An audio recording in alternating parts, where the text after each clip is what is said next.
Wake up. The Joint Budget and Finance Committee meeting and Committee of the Whole meeting is now being called to order. It is Monday, January 22nd, 2024, and the time is 3:32 p.m.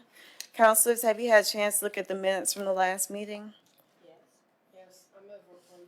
Second. All in favor say aye. Aye. The minutes from the last meeting have passed. Next is consideration of the consent agenda. Councilors, do you have any items you'd like to place on consent? Yes. Councilor Abbott. Stay a little away from this thing. Item 4 on page 1. Items 6 and 7 on page 2. Items 9 and 10 on page 3. And item 12 on page 4. Okay, so that was item 4 on page 1, items 6 and 7 on page 2, items 9 and 10 on page 3, item number 12 on page 4. Madam Pro Tem, do you have any items? No, I'm in agreement with those. Okay. Is there a motion and a second? I move approval. Second. All in favor say aye. Aye. Aye. The consent agenda has passed. If your item was placed on consent, you can enjoy your afternoon. Otherwise, first item is item number 5. Thank you so much. And this is the HBCU Spring Coming. They will promote and market and host the event through events, panels, and service activities on March 27th through 29th.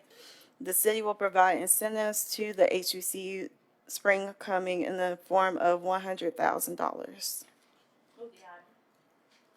Second. Good afternoon. Good afternoon. I'm Corey House. I serve as Deputy Director for the Department of Innovation and Economic Opportunity. So excited to be here again to present to you the HBCU Spring Coming for its 3rd year. You guys are probably familiar with it by now. Just here for consideration of funding for this year. So ironically, this year they're going to be hosting this around the Drake concert. And so the intent is that people will have other things to do in the city other than just come in for that concert and then leave. And so they'll have activations for economic development, workforce development as well. Indeed is returning as one of their presenting sponsors and will do workforce development studios, including with HBCUs around the state, obviously with Miles and Lawson State being here as well. And they'll come in and do those workshops, particularly related to workforce, but then they'll also have sort of economic drivers that'll happen. This year, they were able to secure the City Walk, so a lot of these activities will be at City Walk, and so it's very centrally located in the city and would be in addition to and complementary to probably one of the biggest concerts we'll have, at least for now, right, to start with, but we'll get some more. So the event starts on Thursday and it ends on Saturday, and you should have those dates in your packet there. So what's before you today is a $100,000 request for incentives to financially support that for the city of Birmingham over those 3 days. And I'll pause there for any questions. Okay, thank you. Madam Pro Tem, do you have any questions? Yes, I do. Thank you very much. I just wanted to ask about you said it's being used not only as an incentive for HBCUs and getting interest in getting their graduates interested maybe in the city of Birmingham, but how about the economic driver? What's the economic impact? Yeah, so it's estimated last year was $3 million, and I think they definitely hit those numbers. I think this year they're still trying to figure that out, only because the Drake concert is situated right in there. So that it's not your typical, here's the 3 days of impact, here's the events that we're having, but they're also trying to figure if people are coming in for the concert, they're probably coming on Wednesday or Tuesday, and so they're trying to calculate those numbers over. So we're starting at 3 million, which is what it was last year.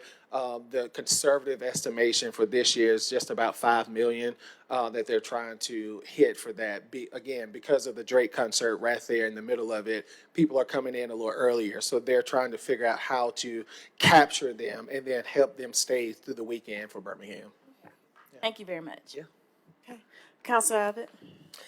Yeah, I wanted to ask, in addition to those pertinent questions, if we're giving them 100,000 and the economic impact is 3 million, of course, that doesn't come to the city, that's spread across all the municipalities in the area, not just Birmingham, because there's no wall yet to divide us from all the other municipalities. So exactly what income comes back to the city? Do we at least cover our losses? Yeah, absolutely. So all of their events are in the city of Birmingham. So they exclusively use city of Birmingham event spaces. Some of them may be city assets, but they also try to use city of Birmingham contractors for the different needs.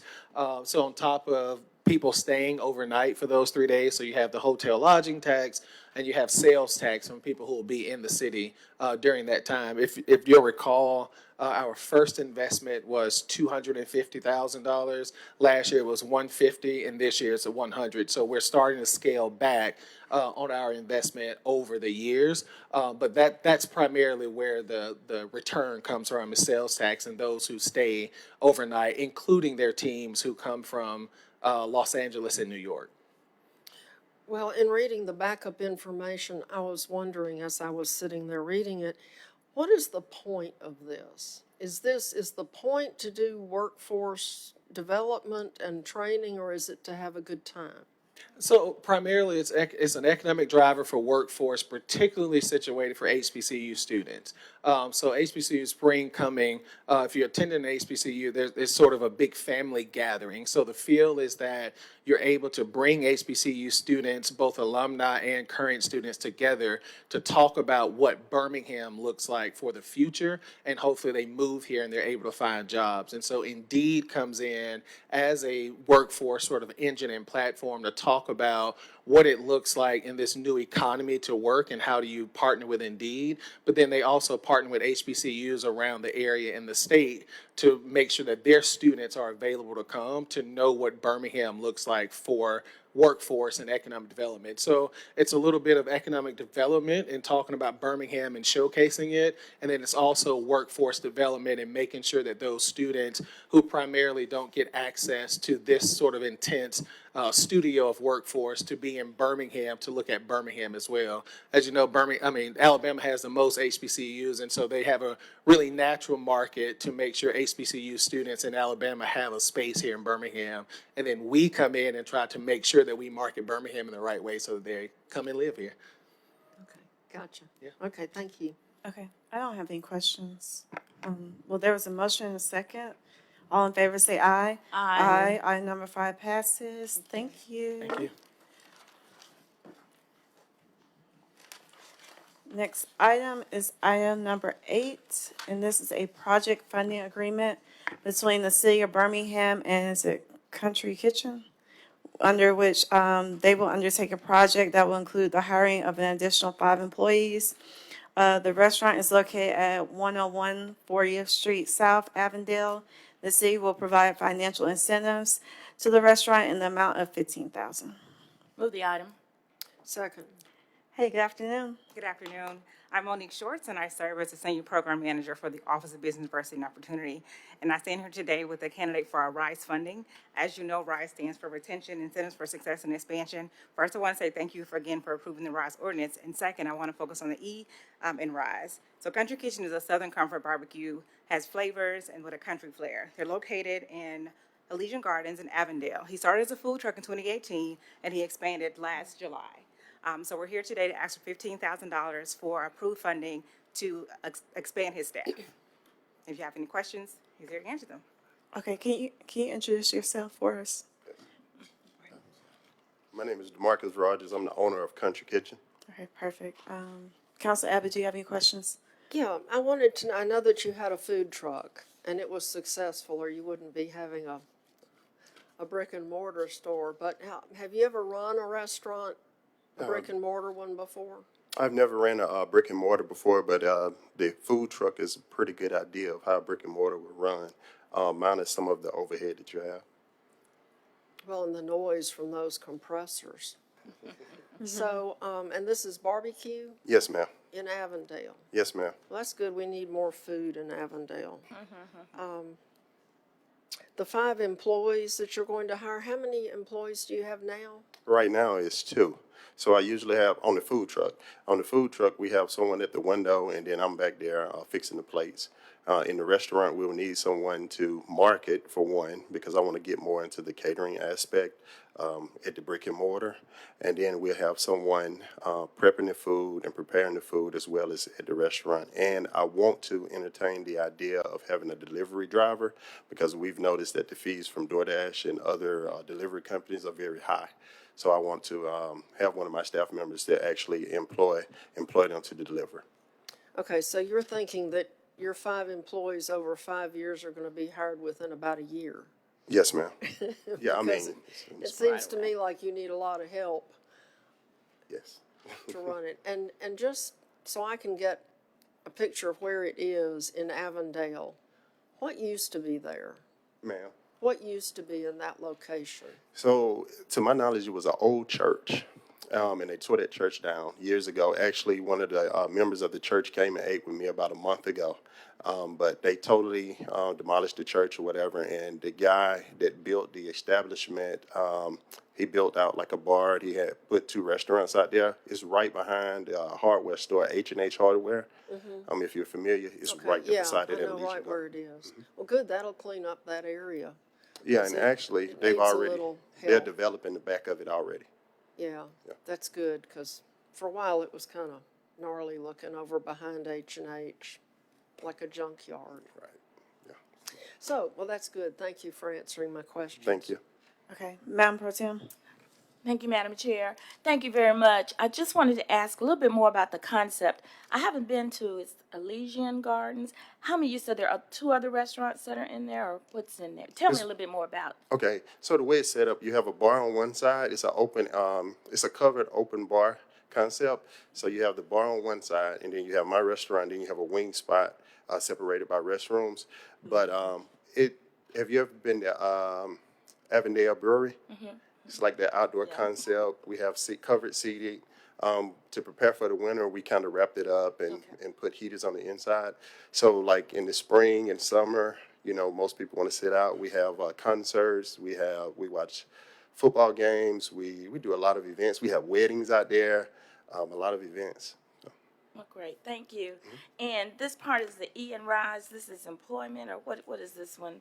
When we talk about Rise, what are we trying to get out of this overall? Just Employees and expansion. employees and expansion. I was looking for the E. Thank you. Thank you. Can you tell me again the 5 employees, their job descriptions, delivery driver, and what were the other ones, other 4? So we're gonna have a person that market, Okay, and then the other one would be 2 cashiers and a prep person. gotcha. Yeah, I really appreciate having a delivery driver, because DoorDash, not only are they high, but they mess up your order. So I think that'll increase your business as well, the accuracy of the order. So I think I'm good to go. If there are any questions. I have one more Yes, question. Councilor Abbott. Yeah, you said you had, this location has outdoor seating. You don't plan on putting loudspeakers out there and trying to have a band like those other, Well, because we have a noise ordinance and your noise should not be heard 50 feet from the source. You can't put a band outdoors and not have it heard 50 feet from the source. right, so the location where we're at, I think we are outside of that noise ordinance, if I'm not mistaken. Nobody's outside of the That one. ordinance. So Nobody. what we've done is we have it kind of enclosed. If you're up there by H&H, you may be able to hear the music. But if you go any further, you won't hear the music. And then our concerts usually end at like 9 or 10 o'clock. Well, as long as the residents don't hear your noise, I'll be perfectly happy, but they call me. Gotcha. And I get tired of it, and the police they seem to have difficulty in enforcing the noise ordinance, but the citizens are angry. So, when you have police that don't do their jobs and then you have angry citizens, that's a real bad combination, I understand. especially when they get hold of their council member and want to chew them up, blaming them for it. So I would just like for you not to do it, Gotcha. and that would be great. Yeah.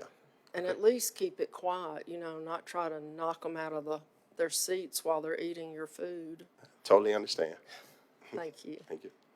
Okay, There's been a motion and a second. All in favor say aye. Aye. The item passes. Thank you. Good luck. Thank you. Last item is item number 11. This is a redevelopment agreement with North Star Soccer Ministries. They will undertake a project and purchase two vacant lots known as 4520 and 4601 14th Avenue North, Birmingham, Alabama 35212. They will develop a soccer complex that will provide soccer-driven programs to serve the youth and their families in the city of Birmingham. The city has agreed to make the property available to them at a use value of $425,000. Second.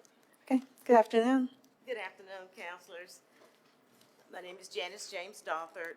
I serve as real estate manager in the Department of Innovation and Economic Opportunity.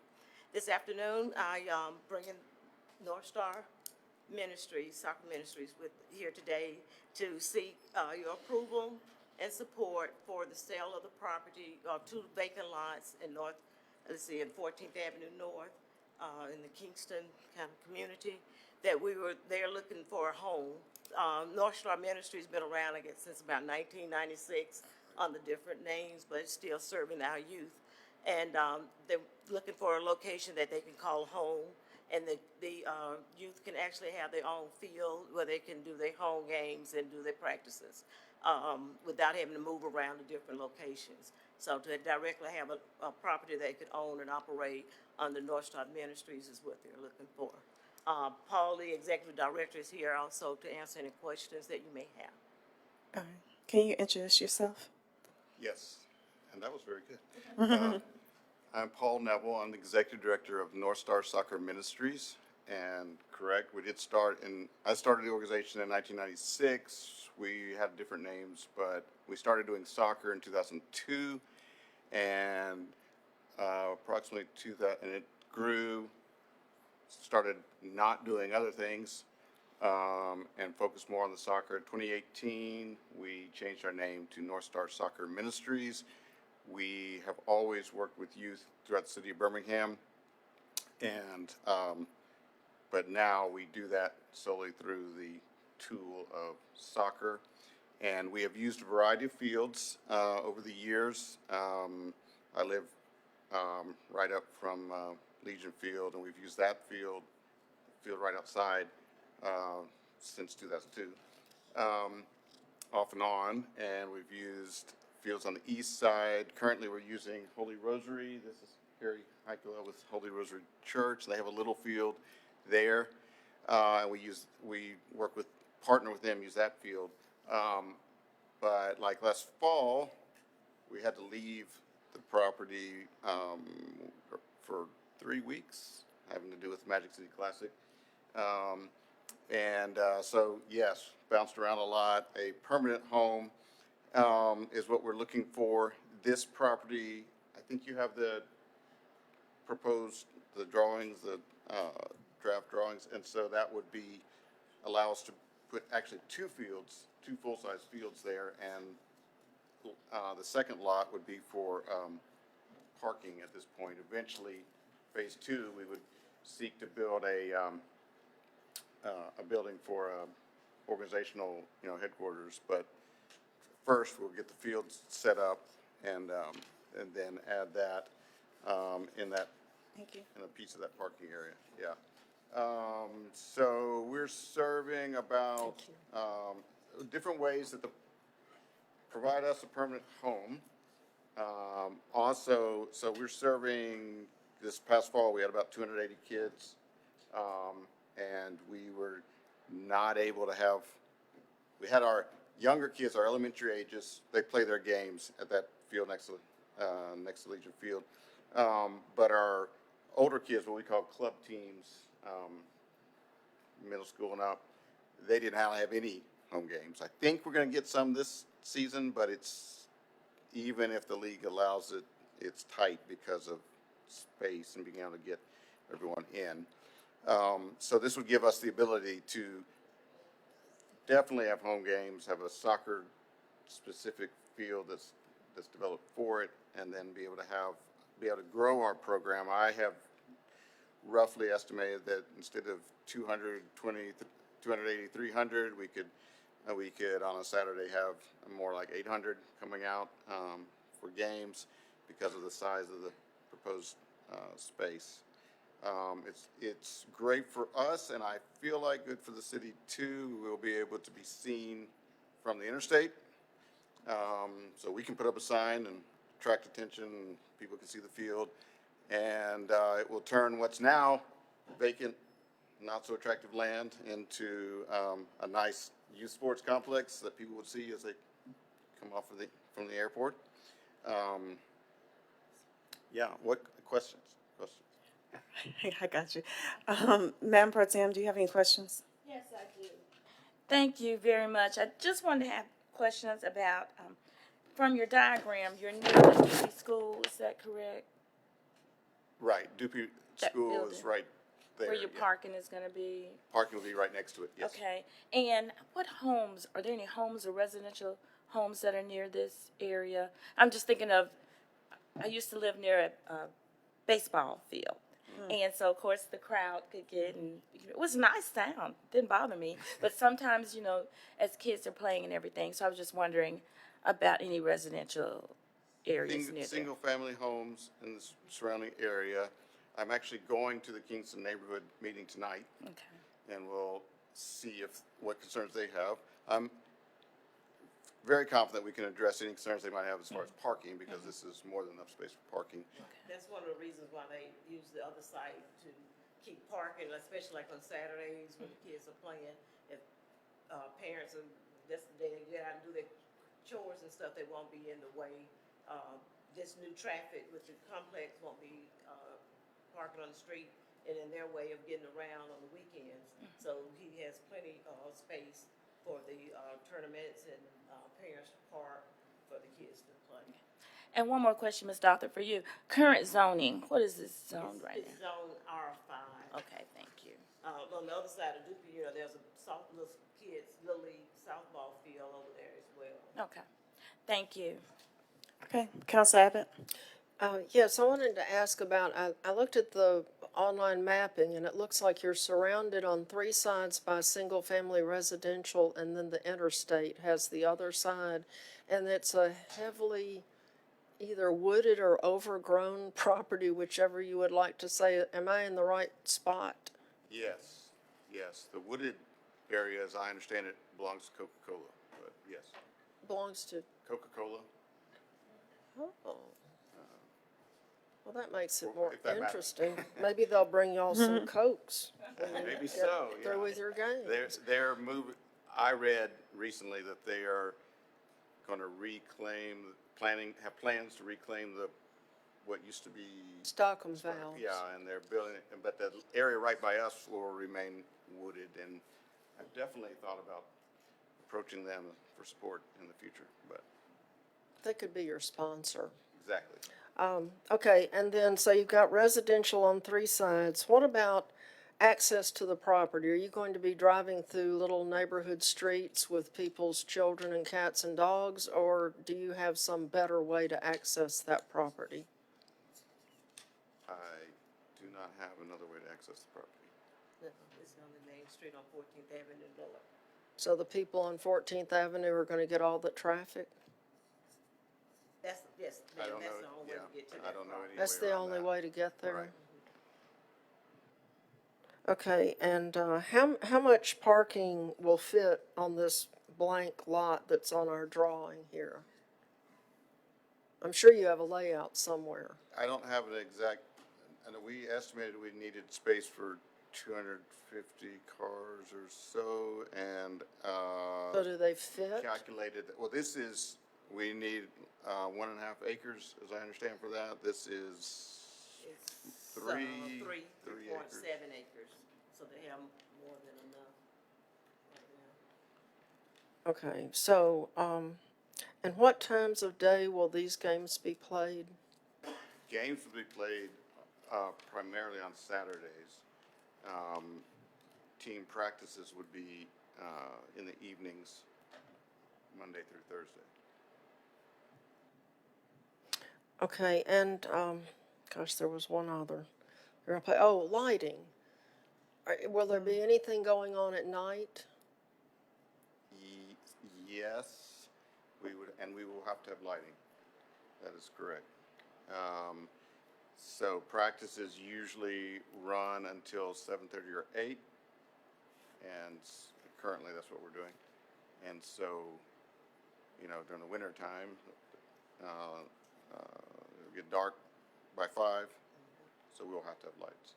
Yeah, well, I know there's a problem with, or issues with lighting in the flight path, but I don't think you're in the flight path, but I don't know whether you're close enough to be affected by their rules, because they don't want anybody to land on your field thinking it's the airport. So have That's y'all something I've thought about. well, Yeah. That's a good question. I would like to have seen full plans of how this is, the soccer fields are very nice, and so that's great, but, laying out where's your building gonna be when you build it? That would be on the parking lot, close to Dupuy School, close to the street. So does Dupuy School have any parking that you can use just in case you have overflow? They have no parking? I can't imagine we would have overflow, but no, there's not really parking to speak of at Dupuy School. They mostly park on the street, from what I've seen. Okay, They can well, use our space if they wanted to. if we approve this today, I would like to see more detail. Because when we do something in a residential neighborhood, a lot of people don't think about the impact until the impact happens. And then all of a sudden, they're the bad guys, and the neighborhood people are all mad at them. And this is a good project because I know I was involved with the Birmingham Urban Soccer for Youth back when the Olympics came to Birmingham in '96. And the biggest problem we had was finding places to play soccer. There just weren't enough soccer fields around, and the ones that were around were all used by somebody else. So, I think it's a good idea to build your own, but I think the city should make sure that we're not impacting the residents who have chosen to remain in Birmingham rather than fleeing to the suburbs. We really need our residents to stay here, so we don't want to impact them negatively. We want them to be happy. Absolutely. And I'll be able to hear concerns that neighbors may have this evening, at least those that are at the meeting. And we can do more to find out what concerns they might have and what steps we can take to address those. Well, I would like to impress upon you that a lot of time the residents don't think of what's going to happen to them until it happens. So some people who have experience, like our city administration, those are the people that really need to think about this, and you need to get the details of how this is going to work to present them to us, because we don't want to be responsible for messing up people's neighborhoods either. Heaven knows we don't want to do that. And then hopefully we're having this to be an opportunity for a lot of the youth in that community that may not be a part of the soccer ministry now, that can also have this opportunity to join in their own community, own neighborhood there. So when he talked with the president, I think they were a little excited about what he's bringing to that area. Yeah, well, it's an exciting project. It's just the details. And the details aren't here for us to consider, but we want to consider them. So And we the just, details that you're concerned about would be lighting, traffic. yeah, access to the site, which you've already said is only on 14th. So, but access, we all know that there are many people who drive their cars faster than the speed limit. And after they, bounce off the doors of people's cars that are parked in front of their houses and run over their cat and hit their child, they're really upset. And these things happen. No matter how much you don't want them to happen, they happen. So I just think that, we need to see what the plan is. Maybe BDOT gets involved and puts some traffic calming on the street before soccer games start happening, so that people aren't allowed to speed through the neighborhood because they'll be, hitting humps and bumps. So just to plan ahead and try to make it right to begin with so that we don't even hear from anybody who's unhappy and we only hear from happy people whose children are playing soccer, which is a very popular thing to play. And you don't have to have all that equipment except shin guards. So anyway, I just would like to, even if we pass it today, I would like to hear more details and see more details. And of course, after you go to the neighborhood, you'll know more. But if only 3 people show up, you won't know more. You'll hear from the ones that didn't come. Right. So Okay. We I can see, work on I those think I details. see that Mr. Chaz wants to say something. Madam Chair. Yes. I just wanted to just confirm, because usually this will go on the council's agenda for next Tuesday, so are we kind of delaying it for like 2 weeks, or you want them to come back before the committee with the plan, or the council with the plan? Well, I would just like to see it fleshed out. And I would imagine that there's at least maybe 2 or 3 other council members that would like to see what's really going to happen, especially the one whose district this is in. Just see some more detail to the plan. Okay. Okay. So, if you can do it tonight, you can show it to us tomorrow. I mean, I'm not trying to hold anything up. I just want to see what we're agreeing to. No, I totally agree. I think we're just trying to make sure that the council is comfortable before they make the decision. Yeah. And I know she's just noted that it has to go before economic development, so they may Those have would the be my same questions. similar questions, yeah. It's whatever the committee wants Well, to do. maybe if he has it by then, he can just send it out to the rest of us then, at that point. We can coordinate it with governmental affairs. Okay, gotcha. And then one other question was really for the attorney. Did an attorney work on that contract? I'm sure he did. Yeah, I was reading the contract and it said that if something went wrong and we were going to take our property back, it said we could either take it back, or if we decided we didn't want it back, we were entitled to compensation. Can you explain how that would work if we had to take the property back? Because Yeah, if we have to take it back, of course, it may end up with litigation depending on how cooperative North Star is with the city.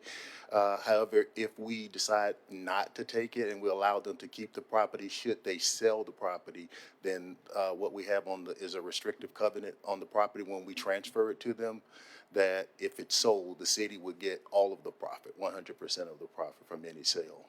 okay, and where is the appraisal of this property? I didn't see it in our packet at all. And I apologize, I just emailed that to each of you just now, sitting in the in the lobby.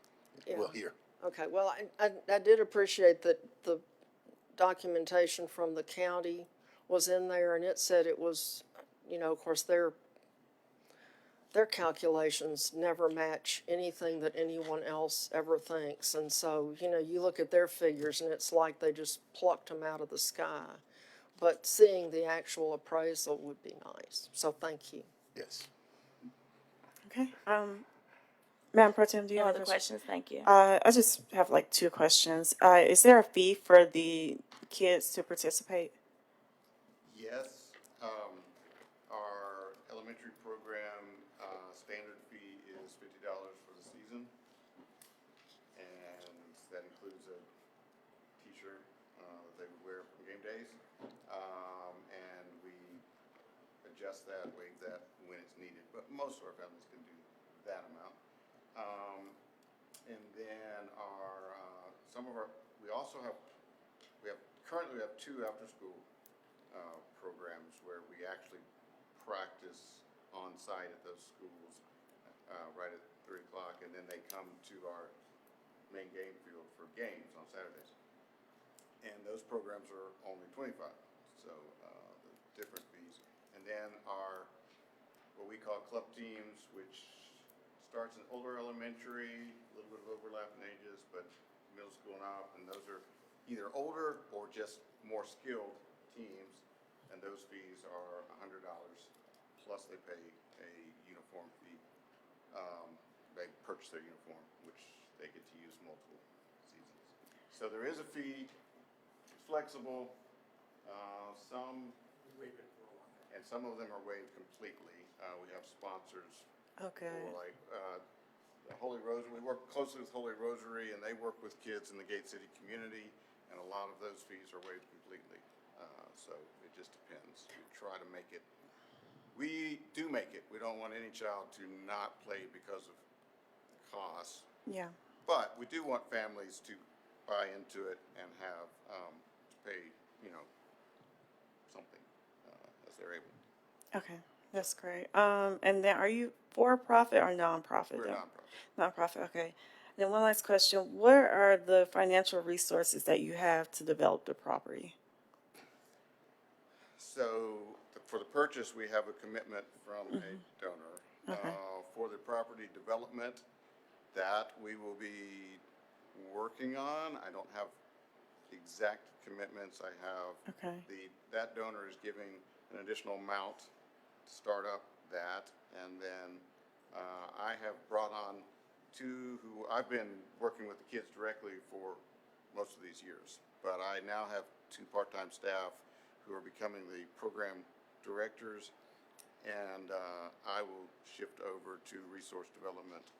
And so I have multiple people I've talked to as far as either capital funding, individual companies, capital funding, or in kind.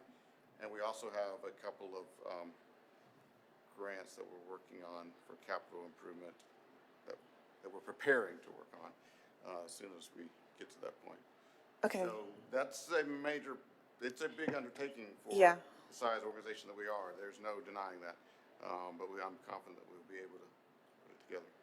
I have faith in you. We just have to ask sometimes because we'll vote on agreements and then organizations or people don't have the financial resources. But I do want to thank you for what you're doing. I did play soccer as a kid, and I do remember growing up being part of the school system that a lot of kids didn't play because they couldn't afford it, or we had to find sponsors to help us out. So I think what you're doing is a great thing.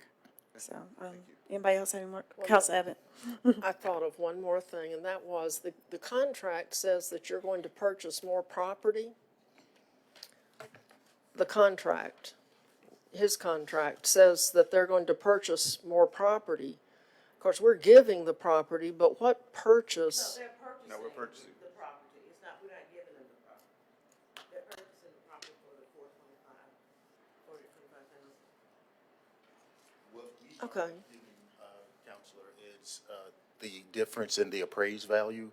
The appraised value, I think it is about $535 with the two appraisals together. I just sent them to you. I looked at them. I think it's about $535, and we're selling it for $425. So we're using $772 as an economic impact to give them the difference. Okay, so, but the wording in there about purchasing additional property, it was like a time limit was being given, some kind of time limit, and if they didn't do anything, then the agreement would be, Well, the city will provide them 12 months to complete the project, but in addition to, there will also be an additional time for due diligence for them. We give them 120 days for due diligence and so much time from, once they're ready to move forward, to provide a plan to the city as well before they start. So we provide that. I'm not certain if there's a specific section you want me to address that I'm yeah, well, not I never remembering did, correctly. I never did determine what the time limit was. I don't think it ever said in the contract, but it did say if nothing was done by a certain time, then the agreement would be, I guess, null and void or something. So, Yeah, we definitely have a 12-month clause in the agreement. If you want to turn page 8, section 5, the implementation of the project and construction. But this, within 60 days of approval of the project plan that they have to submit to the city still as well, we are requesting them to give us a project plan. And then so from that date, and that's after they've done their other due diligence with the property to make sure there are no problems with the soil or with the land. And then we will give them 12 months to from start of construction to completion. Okay, and was anything else ever on this property? Yeah, there were apartments that were demolished a while back. Yeah, those little one-story ones that look pretty sad. I can't remember. I guess what they looked probably like, look but pretty sad if they got demolished, so I think I remember them. Okay, so there's not likely to have been heavy industry there that would have polluted anything? Okay, well, thank you. I think there's been a motion and a second. All in favor say aye. Aye. The item passes. Good luck. The next Budget and Finance Committee meeting will be on Monday, February 12th at 3:30 PM here in the chambers. Is there a motion for adjournment? I move we adjourn. All in favor say aye. Aye. Thank you, guys.